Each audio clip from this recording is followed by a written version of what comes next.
Olá, imagina só a cena. Uma pessoa recebe duas notícias incríveis no mesmo dia. Primeiro, a aprovação na OAB. Logo depois, a nomeação num concurso para fiscal municipal. Nossa, o cenário dos sonhos. Exato. A estabilidade do serviço público com a paixão pela advocacia. Só que aí no meio da festa, bate aquela dúvida. Peraí, eu posso ser as duas coisas? É nesse labirinto que a gente vai mergulhar hoje. Um labirinto bem comum, né? Muito. A gente recebeu um material excelente de uma pessoa que está exatamente nessa fase, se preparando. E o foco da nossa análise vai ser em duas palavras que parecem sinônimos, mas no mundo do direito são bem diferentes. Incompatibilidade e impedimento. Certo. Nossa missão aqui é entender a lógica por trás da proibição total e da proibição parcial, que estão lá nos artigos 27, 28 e 30 do Estatuto da Advocacia. E é bom deixar claro que essa não é uma discussão assim só para passar na prova, né? O que está em jogo é a confiança no sistema de justiça. Exato. O advogado, como o material destaca, é indispensável à administração da justiça. Então essas regras existem para criar uma barreira mesmo, sabe? Para evitar que o interesse privado se misture com o público. Ok, vamos começar a desembrulhar isso. Dessas duas palavras, incompatibilidade e impedimento, qual delas é, o cartão vermelho definitivo para o exercício da advocacia? A que fecha a porta de vez? Sem dúvida, é a incompatibilidade. O artigo 27 já começa direto. É a proibição total. A sua analogia do cartão vermelho é perfeita. E por que uma regra tão drástica? Olha, a razão é a proteção do interesse público. A ideia é que certas funções são tão poderosas ou têm um potencial de conflito tão gigante que a mistura com a advocacia seria uma ameaça à imparcialidade. Ah, entendi. Não é sobre a pessoa, é sobre o cargo. Exatamente. É uma proteção do sistema. E o ponto que sempre cai em prova é esse. A proibição é absoluta. Vale até para a advocacia em causa própria. A pessoa simplesmente não pode praticar nenhum ato de advocacia. Ponto final. Certo.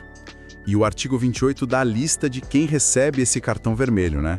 Alguns casos são bem intuitivos. Por exemplo, chefes do executivo, presidente, governadores, prefeitos. E também membros da mesa do legislativo. Sim, esses são os clássicos. A lógica aí é a mais pura separação de poderes. Faz sentido. Imagina o caos. Um prefeito que, como advogado, processa uma empresa. No dia seguinte, como prefeito, ele tem o poder de cassar o alvará da mesma empresa. Não dá, né? Seria um desequilíbrio de forças total. E o caso dos magistrados e membros do Ministério Público? Juízes, promotores... Esse é o mais óbvio de todos, talvez. Com certeza, porque eles já são atores com papéis definidos e muitas vezes opostos no processo. Deixar eles advogarem seria como, o árbitro do jogo de futebol ser também o atacante de um dos times. Ah, essa analogia do árbitro é perfeita. Destrói a lógica do jogo, né? O juiz tem que ser imparcial, o promotor fiscaliza a lei ou acusa em nome do Estado. Essas funções são, por natureza, incompatíveis com a defesa do interesse de uma parte. Entendi. A questão é a posição em campo, não a habilidade do jogador. E sobre os servidores da atividade policial e os militares da ativa? A lógica é parecida? É parecida, mas o foco é em outro tipo de poder. O poder da força, da investigação. Certo. A função da polícia envolve investigar, prender. A do advogado de defesa é muitas vezes questionar justamente esses atos. Teria um conflito direto se a mesma pessoa fizesse as duas coisas. Entendi.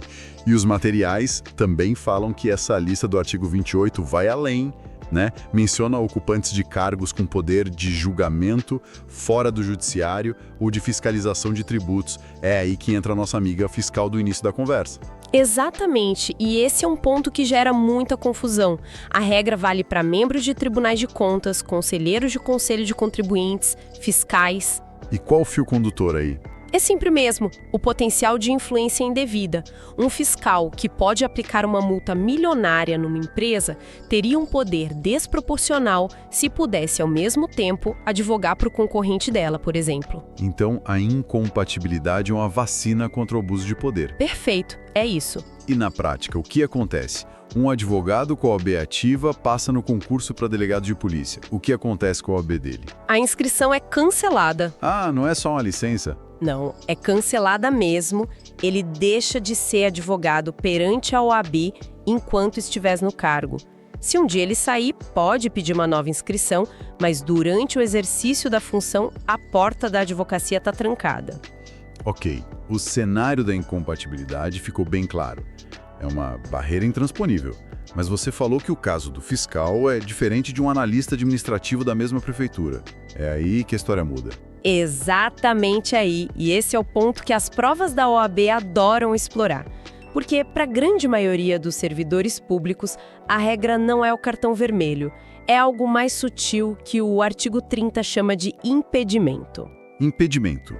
Uma proibição parcial. Isso. Então, peraí. A pessoa pode ter a OAB ativa, pode ter clientes, mas com um grande porém na atuação dela. Perfeito. O impedido é advogado. A restrição não é sobre a capacidade dele de advogar, mas sobre contra quem ele pode advogar. É uma limitação temática, sabe? Entendi. E aqui tem uma reflexão interessante, né? Existe uma tensão. De um lado, o direito do servidor de exercer uma profissão. Do outro, a necessidade do Estado de se proteger. O impedimento é o ponto de equilíbrio que a lei encontrou. E qual o exemplo mais comum desse equilíbrio? O inciso I do artigo 30. Ele se aplica à imensa maioria dos servidores. Eles estão impedidos de advogar contra a fazenda pública que os remunera. Traduzindo? Um analista do INSS, que é uma autarquia federal, pode advogar em causas de família, trabalhistas, o que for. Mas não pode pegar um cliente que queira processar a União ou o próprio INSS. É uma regra de lealdade, então. Exato. Evitar que o servidor use o conhecimento interno, as facilidades do cargo contra o próprio empregador público. E os membros do Legislativo? Um vereador, um deputado, que não esteja na mesa diretora. Ele pode advogar? Pode, e muitos advogam. Mas eles também têm um impedimento. Não podem advogar contra ou a favor de entidades públicas, empresas públicas, sociedades de economia mista. Basicamente qualquer coisa com uma conexão forte com o poder público. Isso. A ideia é evitar que ele use a influência política para beneficiar um cliente nessas causas. Mas os materiais destacam uma exceção, uma que parece feita para essa questão de prova. A regra de impedimento para servidores públicos tem uma brecha, não é? Sim, a famosa exceção dos docentes de cursos jurídicos. Certo. A lei diz que o impedimento de advogar contra a fazenda pública que os remunera não se aplica a eles. O que parece estranho à primeira vista. Um professor de uma universidade federal, pago pela União, pode processar a União. Por quê? A justificativa é valorizar a liberdade de cátedra, a contribuição acadêmica. Entende-se que o papel do professor é de estudo, de crítica, e que restringir a atuação dele seria um prejuízo para a própria evolução do direito. O conflito de interesses não é visto com a mesma gravidade que o de um gestor, por exemplo. Ok, a linha divisória está ficando mais clara. Para solidificar, vamos fazer um jogo rápido. Eu digo o cargo, você diz se é incompatibilidade ou impedimento. Adorei. Manda. Presidente da República. Incompatibilidade. Proibição total. Vereador que não está na mesa diretora. Impedimento. Pode advogar com restrições. Promotor de justiça. Incompatibilidade. Clássico. Analista administrativo de um tribunal de justiça. Impedimento. Não pode advogar contra a fazenda pública que o remunera. Militar da ativa. Incompatibilidade. Professor de direito de uma universidade estadual. Bom, aí é o caso sutil. A regra geral é o impedimento, mas com aquela exceção que permite a ele advogar contra o Estado. Excelente. Agora, tem uma última categoria nos materiais, a do artigo 29. Procuradores gerais, advogados gerais. Onde eles entram? A lei fala em legitimação exclusiva. Essa é uma categoria meio híbrida. Eles são advogados, precisam da OAB para o cargo, Mas, durante um mandato, só podem exercer advocacia ligada à função pública. Ou seja, o advogado-geral da União só advoga para a União. Isso. Ele não pode ter um escritório privado nesse período. Na prática, para advocacia privada, o efeito é bem parecido com o da incompatibilidade, né? A diferença é que a inscrição na UAB fica ativa, porque é a base da função dele. Entendi. É como uma incompatibilidade funcional. E a consequência de desrespeitar tudo isso? Digamos que um prefeito incompatível assine uma petição. O que acontece? O ato é nulo. Aquela petição do prefeito é como se não existisse. Sério? Sim. E, além disso, é uma infração ética gravíssima. O profissional responde a um processo disciplinar na OAB e a sanção pode ir de censura até exclusão. As consequências são bem reais. Então, voltando ao dilema da nossa colega, aprovada na OAB e no concurso de fiscal. Pelo que a gente conversou, ela vai ter que fazer uma escolha, né? Exatamente. Ou assume o cargo de fiscal e tem a inscrição na OAB cancelada, ou recusa o cargo e segue na advocacia. As duas coisas ao mesmo tempo, impossível. Já um colega dela, que passou para analista administrativo no mesmo órgão, sem poder de fiscalização, estaria em outra situação. Totalmente outra. Ele poderia tomar posse, manter a OAB ativa e advogar, desde que não fosse contra o município.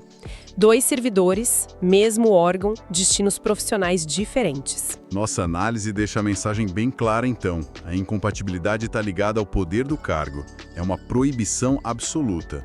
O impedimento é uma restrição à atuação, limitando os casos. Um é um muro, o outro, uma pista com faixas interditadas. Perfeito.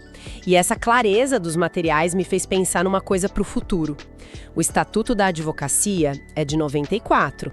De lá para cá, o mundo, a relação entre público e privado, ficou muito mais complexo. Pensar nas parcerias público-privadas, nas agências reguladoras, em consultores privados que atuam quase dentro de órgãos públicos. Sim, as fronteiras estão mais fluidas. Pois é. Fica a reflexão. Será que essas regras, que hoje parecem tão claras nos artigos 28 e 30, vão começar a ficar turvas? Como a lei e a ética da profissão vão ter que evoluir para dar conta dessas novas zonas cinzentas, né? Sempre garantindo que a proteção do interesse público continue sendo a prioridade.